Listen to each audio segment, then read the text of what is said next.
Hello, my friends, and welcome to FISHTORY. I'm Alexander Williamson, as you may know, and if you don't know, welcome aboard. Today's going to be a bumpy episode for you to get into the channel. I wasn't sure if I even wanted to tackle this topic, but alas, it has come up in the Discord already. Yes, I do have a Discord now too. If you watch the channel and want to share your tanks, get feedback quicker, be involved in a more communal way, which is a lot of what we're talking about today, check out the Discord, comment below, ask for a link, and we'll get you set up. But today I want to address the question of why is the aquarium hobby, or fish keeping, such a toxic hobby? As in, people not getting along with one another. People wanting to cause harm, or at least emotional harm or animosity being thrown between people, especially in social media. And I want to kind of get rid of the variable that social media kind of hyper-focuses everything, and there's a lot that could be said about social media in itself that's contributing to the problem, and that kind of silos people off and gets people into various groups that are like one another for a number of reasons. And if you're talking about social media, it may be even things like politics and religion that the apps are using to decide what you're going to be seeing. And without even consciously knowing it, they're setting you up for a collision. Because a reaction is what they want. Whether it's a happy one that, oh, I acquired knowledge and this was a productive video, I learned something new and I saw some cool fish. Or it's that person's an idiot and I'm outraged at the way they're doing things. Either way, if you stayed and watched, they got the ad money, the company got the ad money, and it is encouraged. So this gets bigger and bigger and builds on itself. So what is it about the fish hobby, though, itself that makes it more combative than other hobbies that are out there? And if we kind of throw out the fact that we know that being anonymous on the internet, or even if you're not anonymous but being so far away and not really knowing who someone is when they comment, that gives you a level of bravado or courage that you normally may not find in a hobby or in an interaction one-on-one between people. And so I think we can all see where that would ratchet things up. But today I want to really talk about what is it that is inherent to fish keeping, about the love of keeping animals, and specifically fish, specifically aquatic animals, biotope tanks, biomes, whether it's freshwater or saltwater.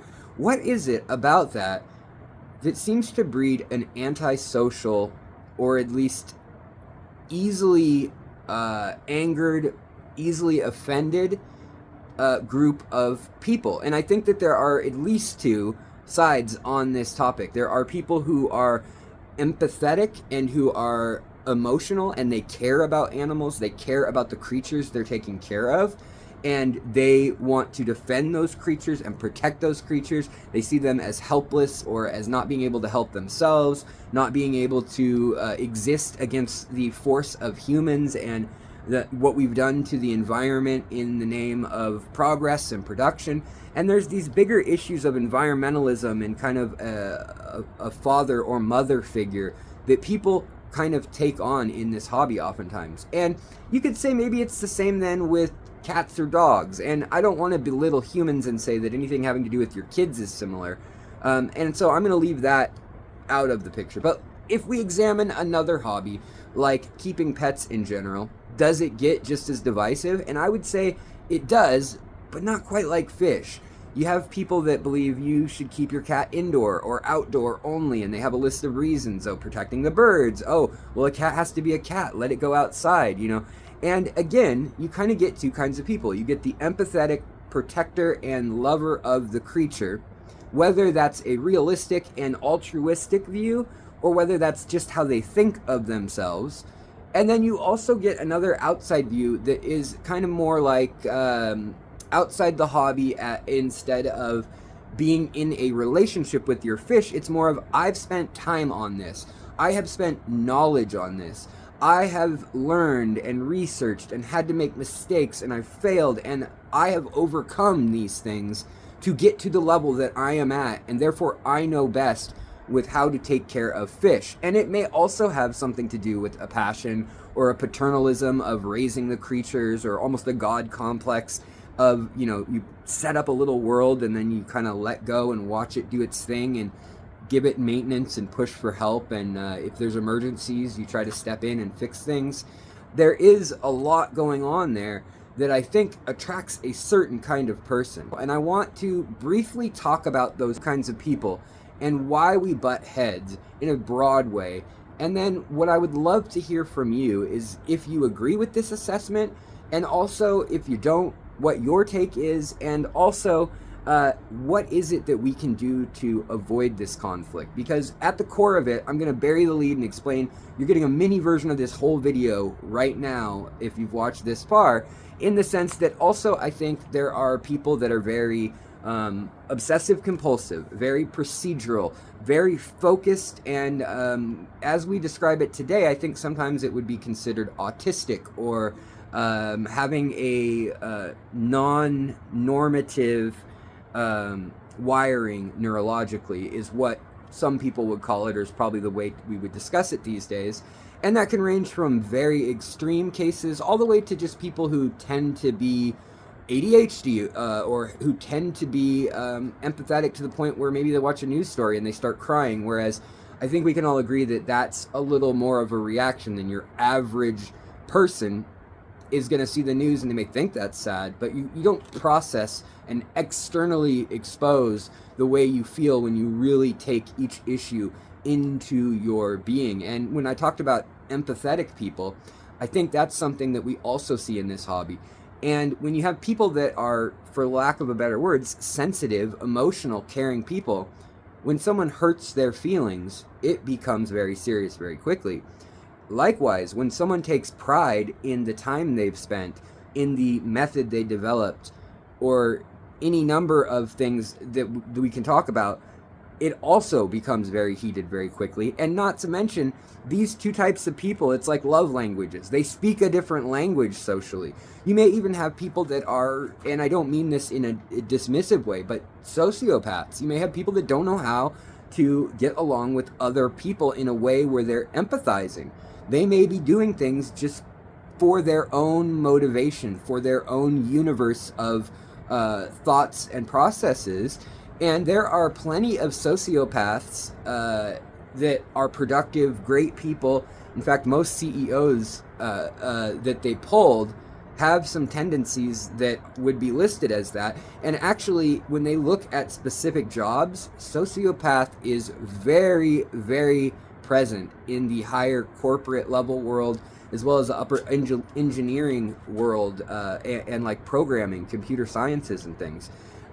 Likewise, though, you also see that opposite extreme of empaths and people who really think neurodivergently and differently than your average person can take up those same positions and roles in society. So I think that has gone on in our hobby.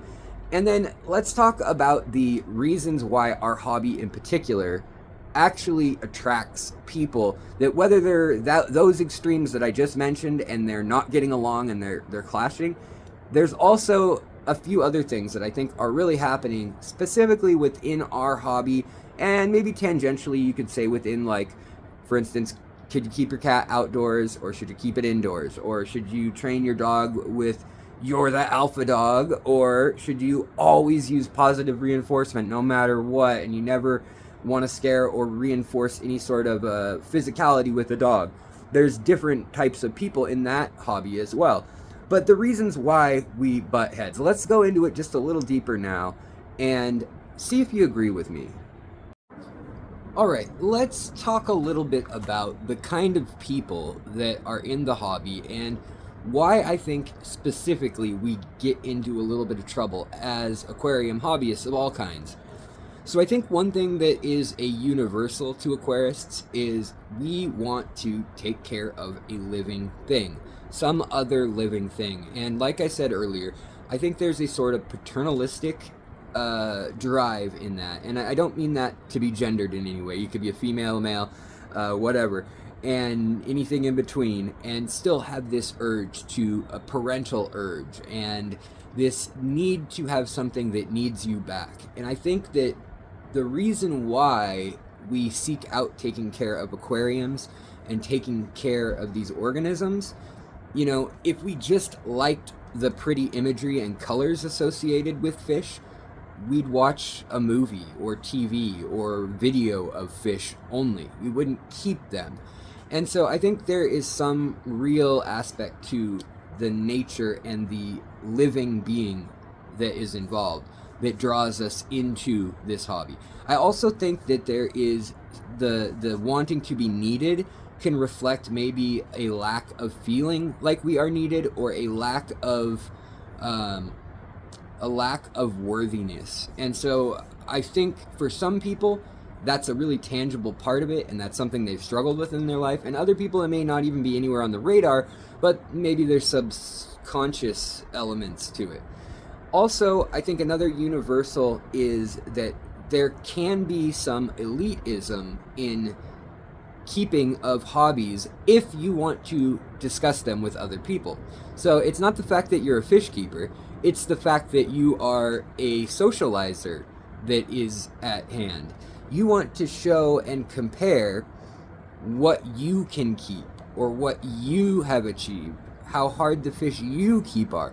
And I know this is a real element that I feel within myself, within my mind, along with the being a sort of god figure to the fish. I control the outcome of their day and their life and the health and everything.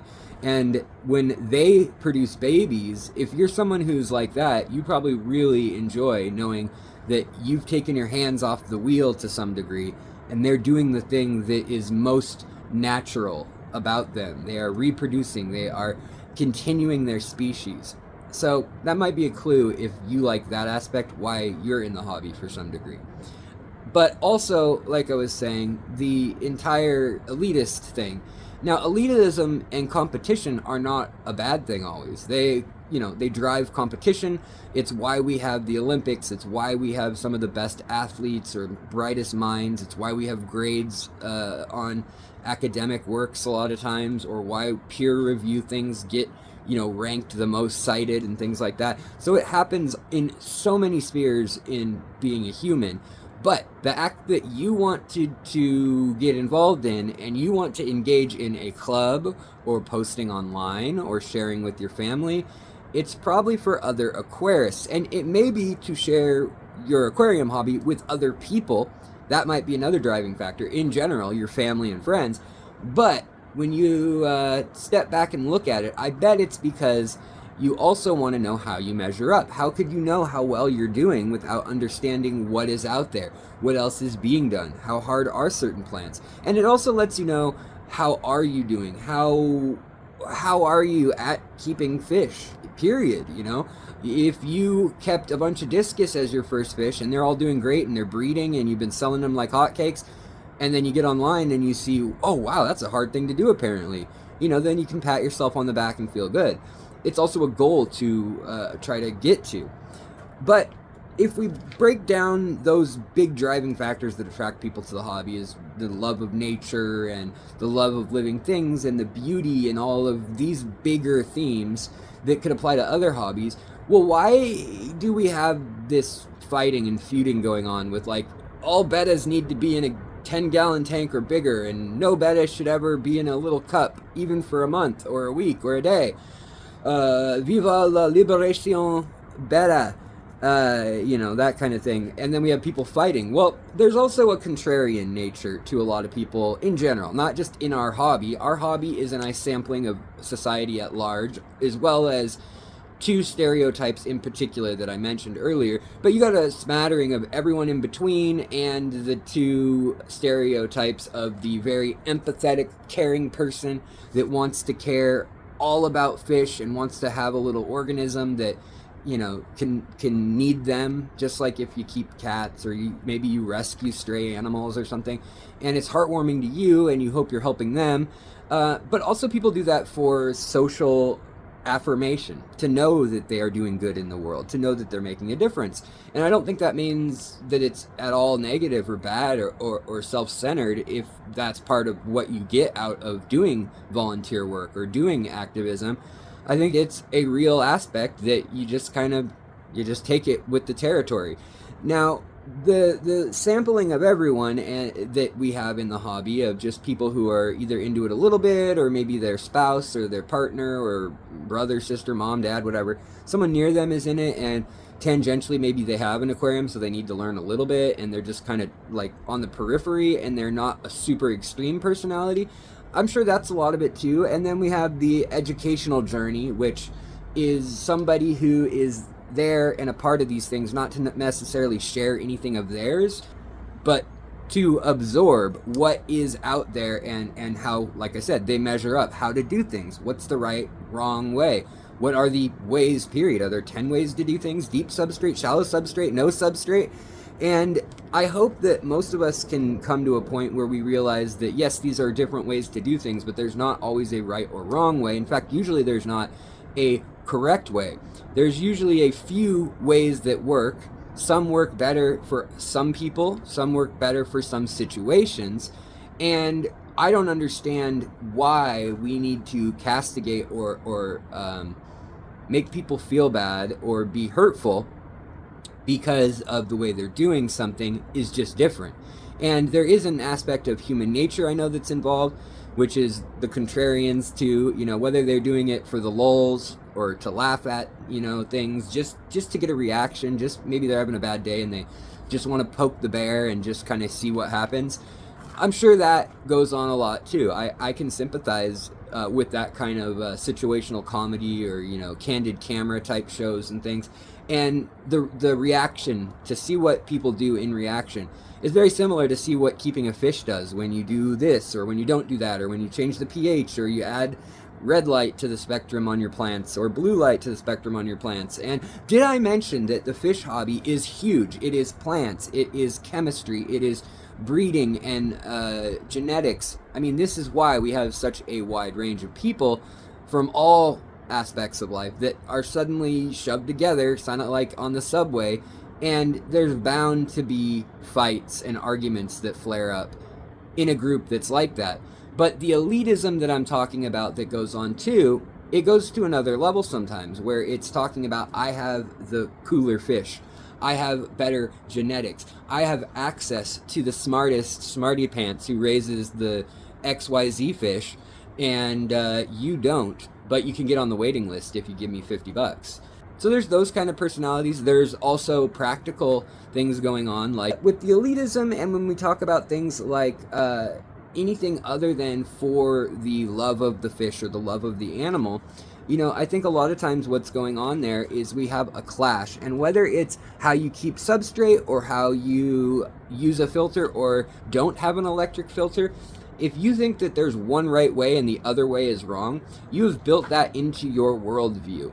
And you're probably in a silo, as you've probably heard this term in politics and sociology, but it means that you've separated yourself from the mainstream and you have a very focused view of what kind of hobby you want. And you're going to social media, you're going to YouTube videos that are of the exact type you expected to see and want to see once you've learned what that is. And that's where we get these personality developments, and that's where those underlying traits, such as being a sociopath, such as being somebody who may have slight Asperger's or something, that's kind of getting outdated to look at it that way, but someone being on the autistic spectrum and maybe having traits like procedurally they need to have things done a certain way, and maybe they don't read emotional cues or subtext cues emotionally when on a forum with a bunch of people, and maybe you're talking to other people who also aren't good at communicating or knowing what's sarcastic versus what is true. And when you have people on there that are seriously frustrated and emotionally invested on one side with these empathic people that care, and maybe you argue they care way too much and they're just sensitive, and that's tough cookies, that's life. And on the other side, you have a very goal-oriented, well, I just need to figure out how to do this so I can do this, and I'm going to be the best at it. And now they're questioning my ability to be the best at it when I've spent 40 years on this. I know my stuff. And you have someone new, or you have someone that's coming from a caring point of view, and you could do anything you want with facts, but it's an emotional thing at that point. It's they're not going to listen to reason.